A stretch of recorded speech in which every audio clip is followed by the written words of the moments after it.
It was a big day for NASA. On Monday, the space agency tested its new low-density supersonic decelerator, or LDSD, near the island of Kauai in Hawaii. And while the test helped NASA inch closer to its mission to send humans to Mars in the future, not everything went as planned. Scientists at the space agency developed the LDSD technology to help slow down large spacecraft carrying heavy payloads. The technology would be needed on manned missions entering the red planet's atmosphere, for instance. But on Monday, the parachute at the center of NASA's test appeared to rip apart after it was deployed. In a tweet, NASA said that the parachute did not inflate.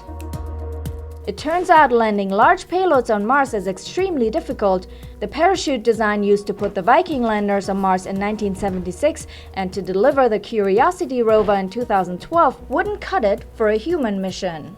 Right now we can start slowing down our vehicles at Mach 2 or maybe even Mach 1.7, 2 or 1.7 times the speed of sound. But as we get to these heavier and heavier vehicles, we need decelerators that work at higher speeds because the denser, heavier object coming in to the Mars atmosphere will be going that much faster before it hits the ground. NASA's new decelerator technology is built to operate at about 4 times the speed of sound. For Monday's test in Earth's upper atmosphere, a high-altitude helium balloon first carried the saucer-shaped test vehicle to an altitude of 120,000 feet. A booster rocket then accelerated it to supersonic speeds, lifting it to 180,000 feet. Next, a donut-shaped airbag inflated around the vehicle to slow it down, before a parachute deployed which was designed to decelerate the spacecraft more and carry it back to Earth. That part of Monday's test failed, it seems. The parachute also didn't inflate properly last year when NASA first tested the LDSD technology.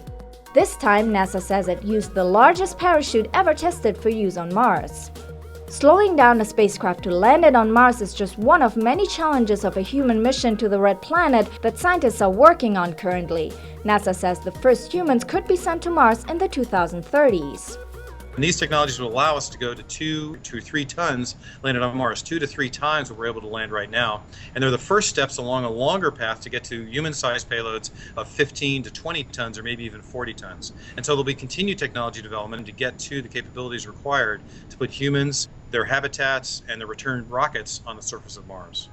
NASA said Monday that scientists will continue to evaluate the data from the test to find out what went wrong. It plans another test of the LDST technology in 2016.